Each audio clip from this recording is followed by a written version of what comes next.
Now let us understand electric flux. For this, see the first figure.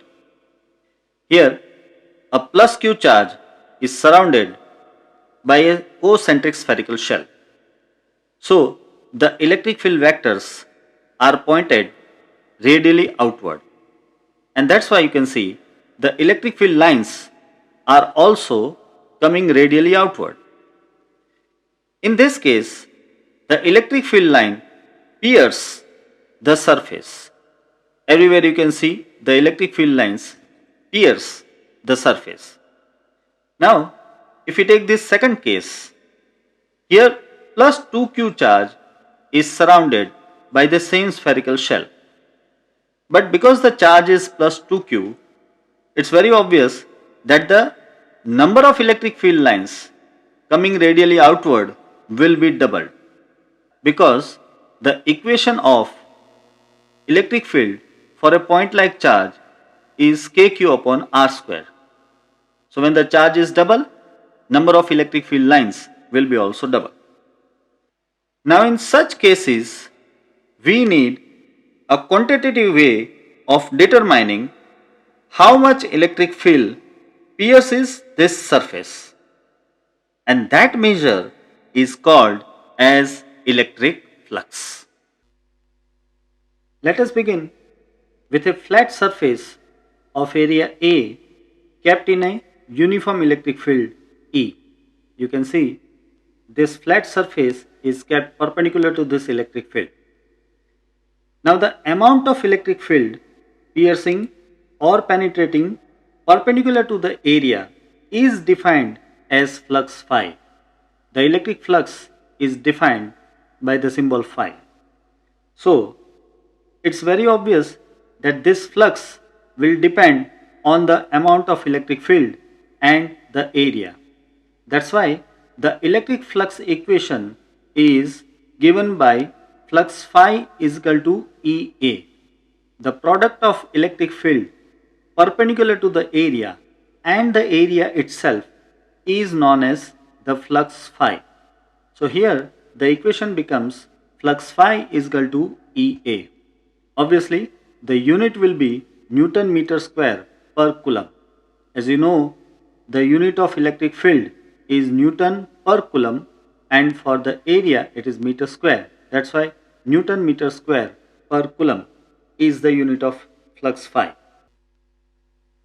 Now, if the flat surface is not perpendicular to the electric field but making some angle with the uniform electric field, then the amount of electric field passing through this surface will decrease. See this figure. Here this surface is kept bit tilted with the electric field. It is not perpendicular to the electric field. So here the amount of electric field passing through this surface will be less compared to the previous case when the electric field was perpendicular to the surface. So here the flux will decrease, and that's why we cannot use flux phi is equal to just EA. Now see this perpendicular line to the surface.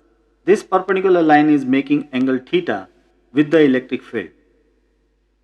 If I draw a component of this electric field in this direction, then that will be E cos theta, because the electric field is E, this is angle theta, that's why this is E cos theta. So the component E cos theta is perpendicular to this surface. In other words, I can say the component E cos theta is piercing this surface perpendicular to the surface. Now as per the definition, electric flux is a multiple of electric field perpendicular to the surface and the area of the surface. So we can write the equation of electric flux now as flux phi is equal to E cos theta multiplied by the area A, or you can write flux phi is equal to EA cos theta. We know that the area vector of a surface is always taken perpendicular to the area itself.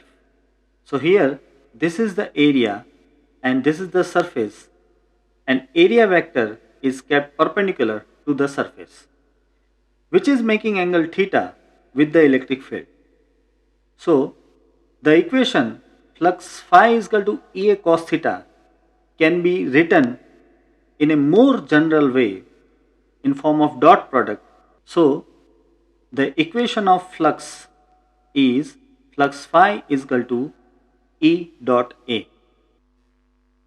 Now let us see flux through a surface with different orientation in electric field. Here you can see in this first case, the surface is kept perpendicular to the electric field. We know that the area vector is taken perpendicular to the surface itself. So here the area vector A and the electric field both are making angle theta is equal to 0. So in that case, flux will be phi is equal to Ea cos 0. That means flux phi is equal to Ea. This is the maximum value of flux. So when the surface is kept perpendicular to the electric field, the flux through that area is maximum. Now see this second case. Here the area vector A is making some angle theta with the electric field. This angle theta is between 0 to 90. That's why the flux will be phi is equal to Ea cos theta, and so it will give you some intermediate value. Now see this third case. Here the surface is kept parallel to the electric field. So it's obvious that in this case there is no electric field passing through the surface, so the flux through this surface will be 0. Let us prove it equationally also. Here the area vector A of this surface is making 90 degree with the electric field. So theta is 90, and so cos 90 will become 0, and that's why the flux will become 0. This is the minimum value of flux when the surface is kept parallel to the electric field. Now let us see flux through a curved surface in electric field. You can see here is the curved surface kept in electric field E.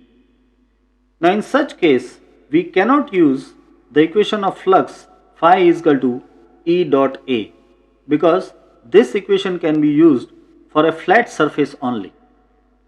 Here we are having a curved surface.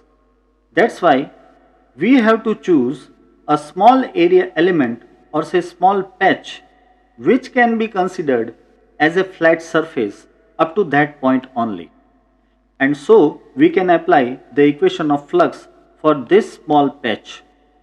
Now the area vector of this small patch is perpendicular to the area of that patch, and that is denoted by dA.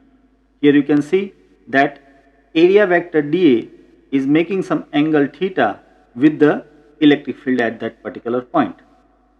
So flux through this small area element, which is denoted by d phi, this d phi will be equal to E dot dA, that means E dA cos theta. So this is the electric flux with this small patch. Now to find out electric flux with the entire surface, we need to take integration on the entire curved surface. That's why the total flux through this curved surface is given by flux phi is equal to integration E dot dA, that means integration E dA cos theta. Now let us see net flux through a closed surface in electric field. Here you can see this is a closed surface kept in electric field. Now in such case we have to divide this entire closed surface into small area elements, and we have to calculate flux linked with all these area elements. You can see here this is the first area element, second area element, and the third area element. These are the enlarged view of this first, second and third area elements. So let us see what happens with this area element in case of flux. See the first. Here the field lines are crossing the surface from inside to outside. You can see this field line is coming from inside to outside. Here also we can show the field line coming from inside to outside. And this is the area vector delta A of this area element. So it is making some angle theta, and this theta is below 90. That's why the flux linked with this small area element will be positive. Mind well, here the flux is positive. Now let us see the second case. In this area element, you can see the electric field line are passing just parallel to the surface. That means the area vector delta A is making 90 degree with this electric field, and so theta becomes 90, and thus the flux d phi will become 0. So for the second area element, the flux d phi is 0. Now let us see the third area element. Here the field lines are crossing the surface from outside to inside. This is the electric field line which is crossing this surface from outside to inside. Here also you can see the electric field line is shown from outside to inside. Now conventionally, the area vector of any area element is always shown outside. I repeat, the area vector of area element is always shown outside to the area. So here is the area vector of this element, and this is the electric field. We can see that electric field vector and the area vector of this element is making some angle theta, where this theta will be between 90 to 180. And so the cos value will be between -1 to 0. That's why the flux d phi will be negative. So the flux linked with this third element is negative. Such a way we can calculate flux through all the area elements and then sum them up to find out the net flux of the entire closed surface. Or the better way is to integrate all the flux of all the area element over the closed surface. So the net flux through this closed surface can be given by flux phi is equal to closed integration E dot dA, or flux phi is equal to closed integration E dA cos theta. Here this flux will be obviously 0. The net flux with the entire closed surface will be 0. The reason is very simple. We have seen that some of the area elements were having positive flux and few are having negative flux. So when we sum them up, the total flux with the entire closed surface will be 0. Here this sign is known as closed surface integration. So the net flux with the closed surface is flux phi is equal to closed integration E dot dA.